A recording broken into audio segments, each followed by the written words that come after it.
مکوا انسان دا اللہ نفرمانی راولا پسان کے تاریخ دخپل نبی او راولا پسان کے تاریخ دخپل نبی وی وی مکوا انسان دا مکوا انسان دا. بسم الله الرحمن الرحيم. الحمد لله رب العالمين حمد الشاكرين، الصلاة والسلام على سيد الأنبياء والمرسلين سيدنا ونبينا وشفيعنا ومولانا محمد وعلى آله وأصحابه الطيبين الطاهرين. قدرمن اوریدونکو د ژوند د لارې د خپرونې مینوالو، السلام علیکم ورحمة الله وبرکاته. ستاسو روغتیا او خوشحالي د پاک رب نه غواړم، په دې هیله چې د صحت او عافیت جامې پر تن ولرئ او خوشحالي مو په برخه وي. دا د زه محمد یاسین فهیم د ژوند د لارې د خپرونې په وړاندې کولو کې ستاسو په خدمت کې یم. زموږ د نن ورځې د خپرونې موضوع بیا هم د زړه ساتنه او د زړه پالنه. درنو اوریدونکو، توکل داسې یو څیز دی چې په هغه باندې موږ او تاسو د خپلو زړونو ساتنه او پالنه کولی شو.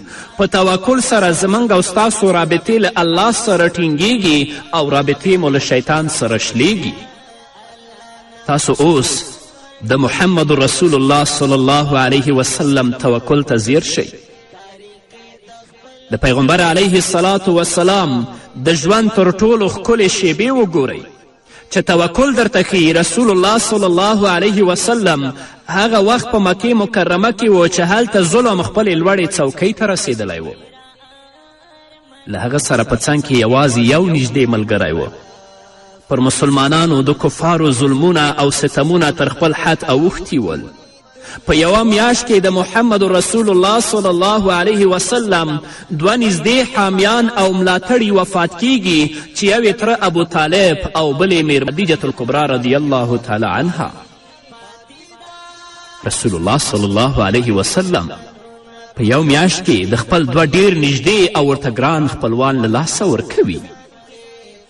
لومړی تره چې د قریشو په وړاندې د هغه ستر ملاتړ کوونکی و، او بله د هغه میرمن خدیجة الکبرا رضی الله تعالی عنها چې د رسول اکرم صلی الله علیه وسلم لپاره د زړه خوالو او مرستې ګرمه غیږ وه. زه به یو پوښتنه وکړم، دا چې په یو میاشت کې د پیغمبر علیه الصلاة والسلام دوه نږدې ملاتړي وفات شول، په هغو کې څه حکمت و؟ که زموږ په لاس کې وای ښایي چې موږ به ویلي وای چې هغوی باید د مکې له فتح نه وروسته وفات شوي وای. دا ځکه چې محمد رسول الله صلی الله علیه وسلم الله په دې باندې وپوهوي چې له ده څخه په حقیقت کې څوک ملاتړ کوي. که کاکا او میرمنې د هغه ملاتړ کوونکي وي، نو اوس خو هغوی دواړه وفات شوي، له الله پرته به څوک د هغه ملاتړ وکړي؟ نو محمد رسول الله صلی الله علیه وسلم ته الله ورښیي چې یوازینی ملاتړ کوونکی او یوازینی مرسته کوونکی د ستا الله دی. که ستا تره او د ستا میرمن دي هغه خو وفات شول، خو د هغو تر څنګ د ستا لوی ملاتړ کوونکی الله دی. نو زموږ توکل هم په هغه ذات دی چې یو نوم وکیل دی. ځینې وختونه الله رب العزت له خپل بنده سره د مینې او محبت په خاطر له هغه نه ټولې وسیلې اخلي. د بیلګې په توګه یو څوک تل در سره ملګرتیا کوي او یو بل څوک دې تر ټولو نږدې دوست دی، خو یو وخت داسې هم راځي چې په هغو دواړو کې یو له خپلې ملګرتیا اوړي او بل هم مري. نو په دې صورت کې باید تاسې داسې احساس ونه کړئ چې تاسو تباه شوي یاست او له هغو دوه کسانو پرته بل هیڅوک نه لرئ. الله پاک په همدې خاطر کله ناکله خپلې ټولې وسیلې پر خپل بنده باندې دروي. هغه خاص د دې په خاطر چې خپل بنده په دې باندې وپوهوي چې یوازې هغه پناه ورکوونکی ذات دی او موږ تل باید هغه ته پناه یوسو. نو درنو اوریدونکو، دا ډېرې ښکلې خبرې دي. موږ چې کله له سختي سره مخ شو نو له خپل رب نه لرې شو.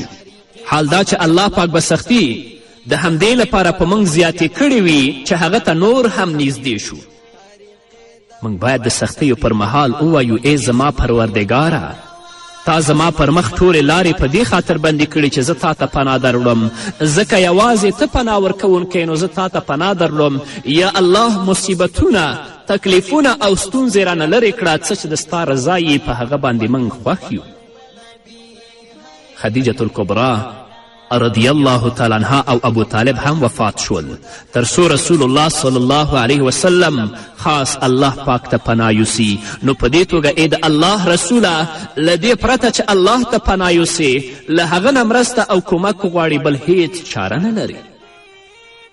نو درنو اوریدونکو کله چې په تاسو باندې ټولې وسیلې ودرېږي او بندې شي نو تاسو مه خفه کیږئ. په دې صورت کې تاسو باید په دې باندې وپوهیږئ چې الله رب العزت غواړي چې تاسو یوازې هغه ته پناه یوسئ او په دې وپوهیږئ چې وکیل څوک دی. ښایي الله پاک به دا نه خوښوي چې د خپل مزاج له مخې دې په دې وپوهوي چې وکیل څوک دی. له همدې امله د دنیا ټولې لارې درته بندې کړې تر څو خپل وکیل وپیژنې او یوازې هغه ته پناه یوسئ. نو راځئ یوازې الله ته پناه یوسئ. په توکل باندې د خپل د زړه پالنه او ساتنه وکړئ تر څو ستاسو رابطه له الله سره ټینګه شي او رابطه مو له مخلوق او له شیطان سره پرې شي. تاسو ګورئ د حضرت اسماعیل علیه الصلاة والسلام سره د حضرت ابراهیم علیه الصلاة والسلام څومره جوړه وه. حضرت اسماعیل علیه الصلاة والسلام څومره پیګران و. له حضرت اسماعیل علیه الصلاة والسلام پرته په دنیا کې بل هیڅ شي حضرت ابراهیم علیه الصلاة والسلام ته دومره ارزښت او ګرانښت نه درلود. خو الله جل وعلا شانه له هغه څخه د اسماعیل علیه الصلاة والسلام د اخیستو پریکړه وکړه او د هغه د قرباني کولو حکم صادر که. کله چې حضرت ابراهیم علیه الصلاة والسلام د حضرت اسماعیل علیه الصلاة والسلام پر غاړه چاړه کیښود نو د اسماعیل علیه الصلاة والسلام په مینه د خپل رب مینه غالبه کړه او چاړه د حضرت اسماعیل علیه السلام په غاړه راکش کوه نو الله رب العزت بیرته ورته حضرت اسماعیل علیه الصلاة والسلام ورکه او چاړه ته ویلې چې ته به د حضرت اسماعیل علیه الصلاة والسلام غاړه نه پرې کوي. حضرت یوسف علیه الصلاة والسلام سره د حضرت یعقوب علیه الصلاة والسلام مینه او محبت وګورئ. یوسف د هغه لپاره د سترګو نور ګرځېدلی و او د زړه له تله له هغه سره مینه درلوده. خو الله پاک 20 کاله حضرت یوسف له حضرت یعقوب علیه الصلاة والسلام نه بیل که. خو کله چې حضرت یعقوب علیه الصلاة والسلام خپل زړه د خپل رب له مینې ډک نو الله پاک بیرته ورته خپل یوسف راوګرځوه.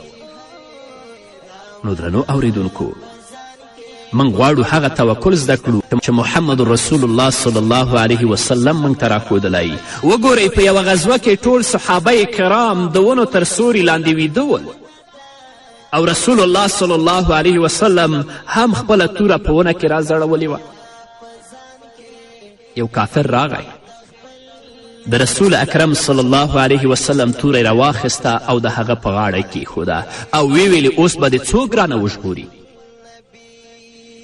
که همدا خبره موږ په اوس وخت کې د ځان لپاره فرض کړو چې یو څوک دې راشي او په موږ او تاسې کې د یو چا په غاړه چاړه کیږي او بیا دې ووایي چې اوس به د څوک رانه وژغوري ښایي موږ او تاسې به د هغه په ځواب کې په زاریو پیل وکړو. د هغه لاسونه او د هغه خپې به ښکل کړو او ورته به ووایو چې لاسونه او خپې دې ښکلوم په ما رحم وکړه عذر او زاری درته کوم زه لا ډېر ځوان یم. خو زده کړئ چې محمد رسول الله صلی الله علیه وسلم په دغه وخت کې څنګه توکل کوي. په داسې حال کې چې ټول ملګري یې ویده دي او یو کافر یې په غاړه توره ایښې او ورته وایي اوس به دې څوک رانه خلاص کړي. محمد رسول الله صلی الله علیه وسلم د هغه په ځواب کې یوازې یوه کلمه پر ژبه جاري کړه او ویل الله. د دغه کلمې په اوریدو سره د هغه کافر له لاسه توره اولیده. خو اوس پوښتنه دا ده چې رسول الله صلی الله علیه وسلم دا یوه کلمه څنګه وویله چې له امله د کافر له لاسه توره وولیده. هغه له الله سره څومره اخلاص درلود. د هغه یقین او باور څنګه و؟ ټوله خبره په اخلاص او په یقین کې ده. هغه له الله سره اخلاص درلوده او په هغه ټینګ باور و، ځکه یې له لاسه توره اولیده. محمد رسول الله صلی الله علیه وسلم هغه توره راواخیسته او د کافر په غاړه یې ورکېښوده. او نبی کریم صلی الله علیه وسلم ورته وفرمیل انت و انت من یمنعک منی. اوس به تا څوک له مانه وژغوري؟ هغه کافر ویلې ای محمده، په توره اخیستونکو کې یو ښه انسان اوسه. معنا دا چې په توره اخیستونکو کې ښه انسان هماغه دی چې رحم وکړي. محمد رسول الله صلی الله علیه وسلم ورته وفرمیل اتشهد ان لا اله الا الله و انی رسول الله. آیا ته په دې شاهدي ورکوې چې له الله پرته بل هیڅ د عبادت وړ نشته او زه د هغه رسول یم؟ کافر ویلې نه، دا کار نه کوم، یعنې نه مسلمانېږم. په دې توګه محمد رسول الله صلی الله علیه وسلم هغه په دې شرط آزاد که چې هیڅ کله به له مسلمانانو سره نه جنګیږي او هیڅ کله به له هغو کسانو سره مرسته نه کوي چې د مسلمانانو خلاف جنګیږي. اوس تاسو د ماهی په ګیډه کې د حضرت یونس علیه السلام اوسېدو ته ځیر شئ. درنو اوریدونکو، په نیمه شپه کې د یو ستر بحر په تل کې د یو ستر نهنګ په ګیډه کې د حضرت یونس علیه السلام د ژوند په اړه څه فکر کوئ؟ هغه د ماهی په ګیډه کې وایي فنادا فی الظلمات ان لا اله الا انت سبحانک انی کنت من الظالمین فاستجبنا له ونجیناه من الغم. هغه په ترږمیو کې آواز وکړه چې نشته بل خدای مګر ته یې، پاک دی د ستا ذات، بېشکه ما لنډون او تقصیر وکړه. هله نو موږ د هغه دعا قبوله کړه او له غم نه مو وژغوره. الله وایي په الله توکل وکړئ. له تاسو سره دغه احساس ولې نشته؟ دا هیڅ امکان نه لري چې زه دې پر الله توکل وکړم او هغه دې ماته زیان ورسوي، مګر په داسې صورت کې چې الله به راته مقرره کړې وي. نو راځئ چې ځان سره ووایو ای زموږ پروردګاره، موږ تا ته پناه دروړو، ځکه هر څه ستا په لاس کې دي، ګټه او زیان یوازې ستا په لاس کې دي. بل څوک موږ ته نه ګټه را رسولی شي او بل څوک نه موږ ته زیان را رسولی شي. ستا نوم یو وکیل دی، موږ په تا باندې ځان سپارو، نو ته زموږ ساتنه او ته زموږ پالنه وکړه. د خپل زوی د مړینې پر وخت د فضیل بن عیاض توکل هم د توکل یوه ډیره ښه بیلګه ده.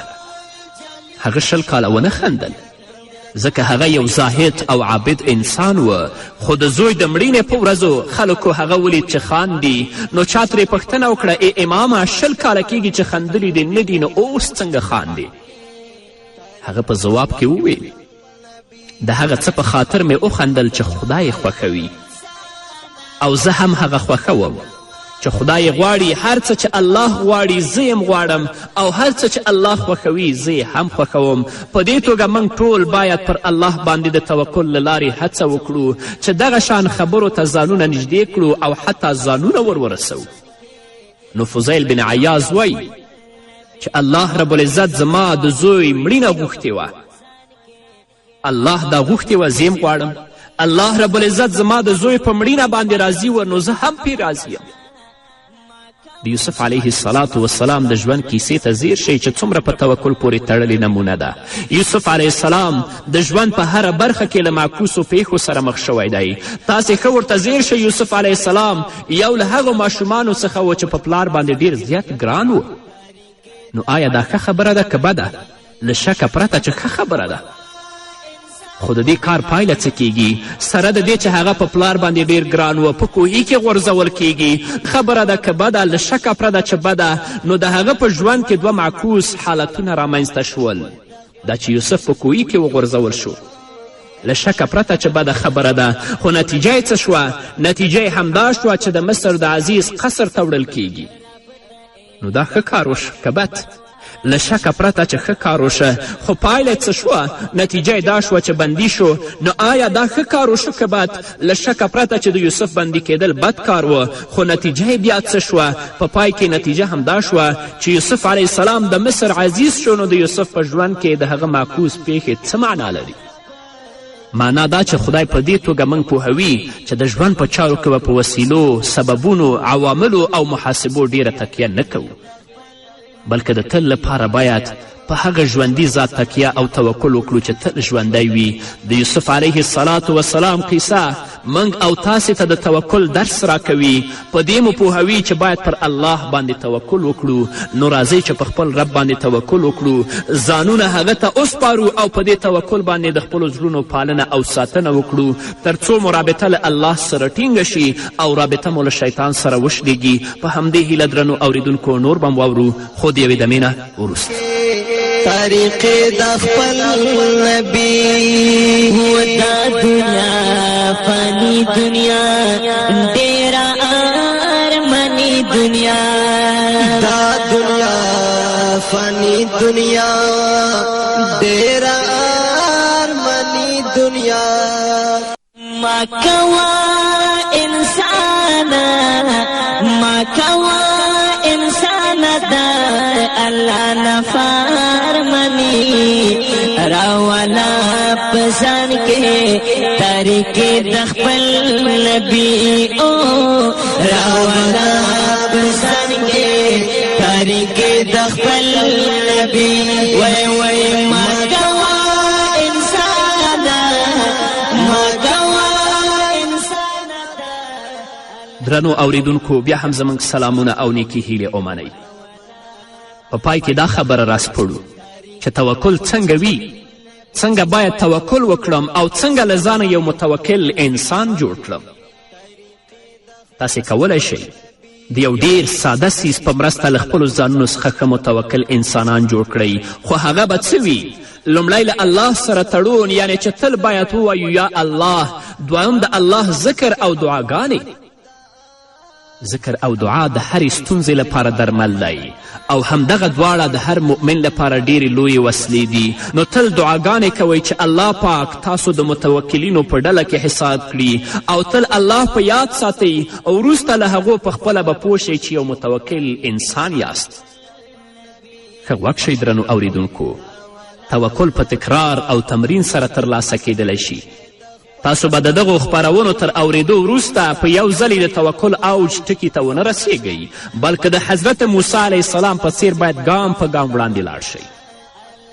موسی علیه السلام د خپل ژوند په لومړیو کې د توکل مفهوم هغسې زده نه که لکه څنګه چې ښایي.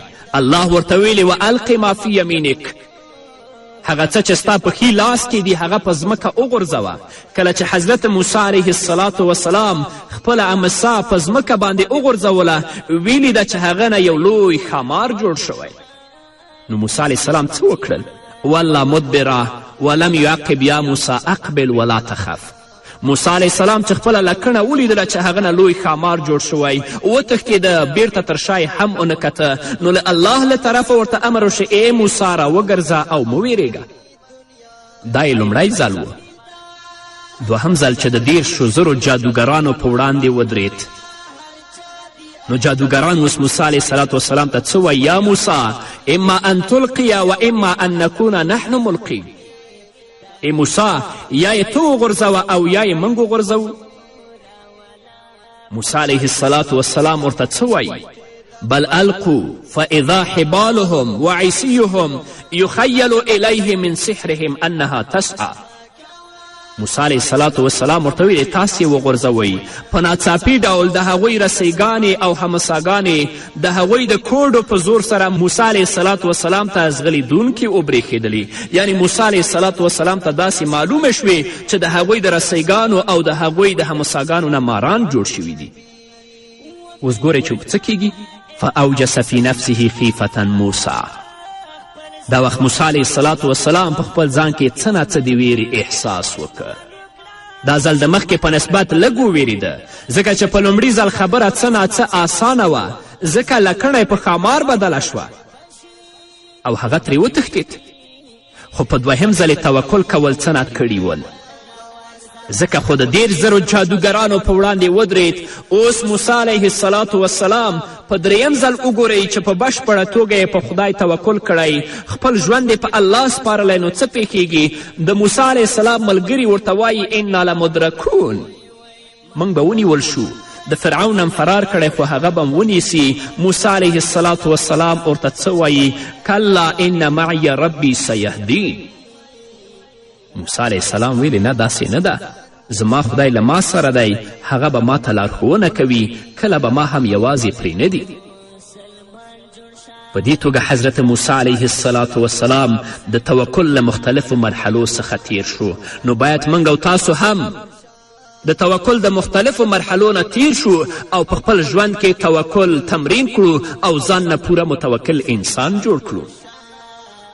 ښایي هر انسان له لومړي سره توکل ونه لري، خو هر انسان کولی شي چې ورو ورو ځان توکل ته نږدې او بالآخره ځان متوکل کړي.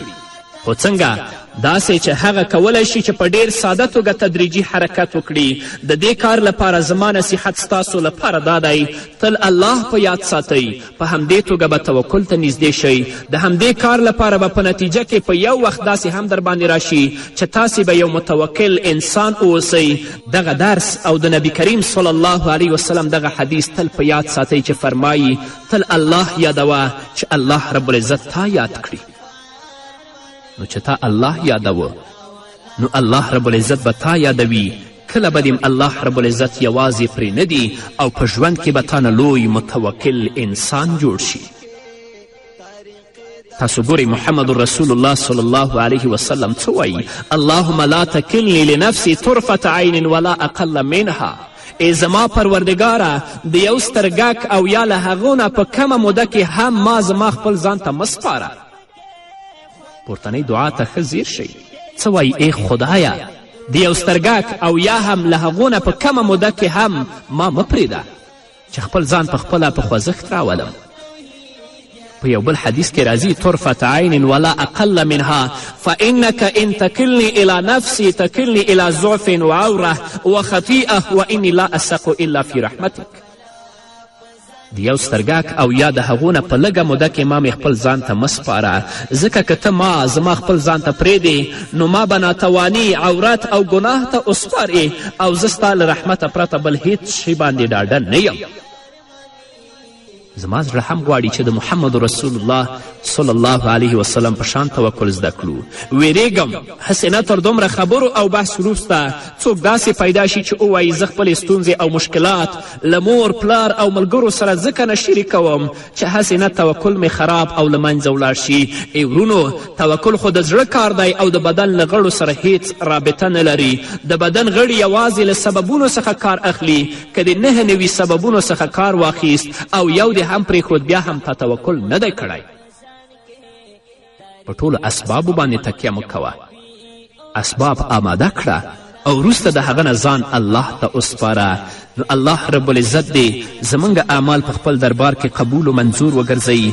الله رب العزت دې موږ نه متوکلین انسانان جوړ کړي تر څو زموږ د زړونو پالنه او ساتنه وشي. په همدې هیله درنو اوریدونکو دا وه زموږ د نن ورځې خپرونه چې ستاسو درانه حضور ته وړاندې شوه. تر بلې خپرونې پورې چې زه بیا هم ستاسو درانه حضور ته راځم، تاسو ټول په لوی الله سپارم.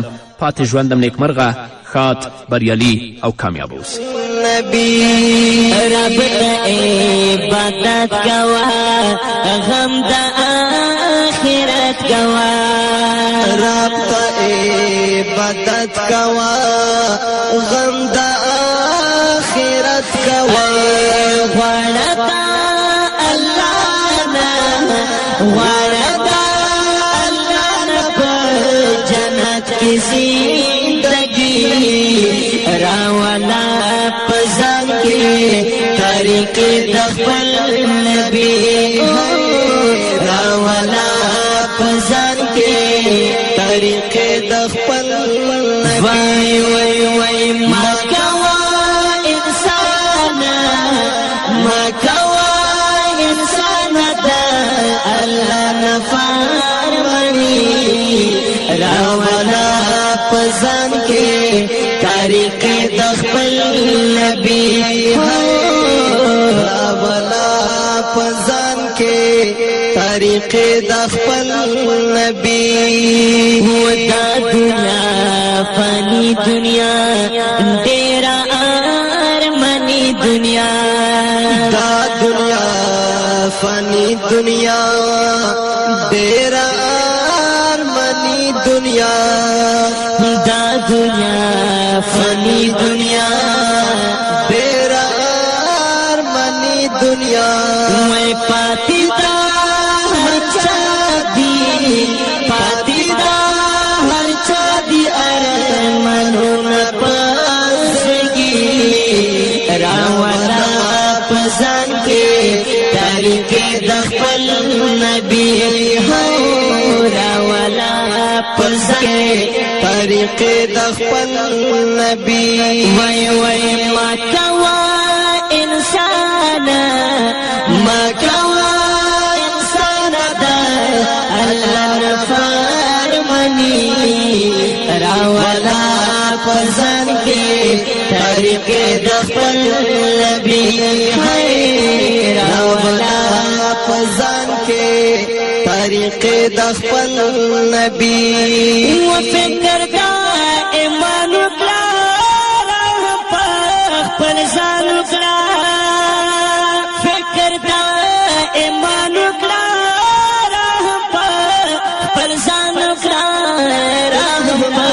خپل ځان وکړه پھر بشي تیرے گی پھر بشي تیری دا واسطہ سوانی راولا پزان کے طریق د خپل نبی راولا پزان کے طریق د خپل نبی وای وای ما کوا انسان ما کوا انسان دا الله فرمانی راولا پزان کے طریق د خپل نبی کول مسلمان جوړ شه داغه سے انسان جوړ شه کول مسلمان جوړ شه داغه سے انسان جوړ شه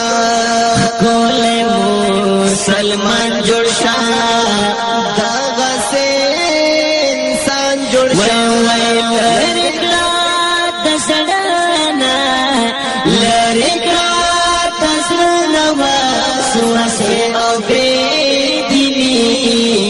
راولا پزان کے طریق د خپل نبی ہو راولا پزان کے طریق د خپل نبی وای وای ما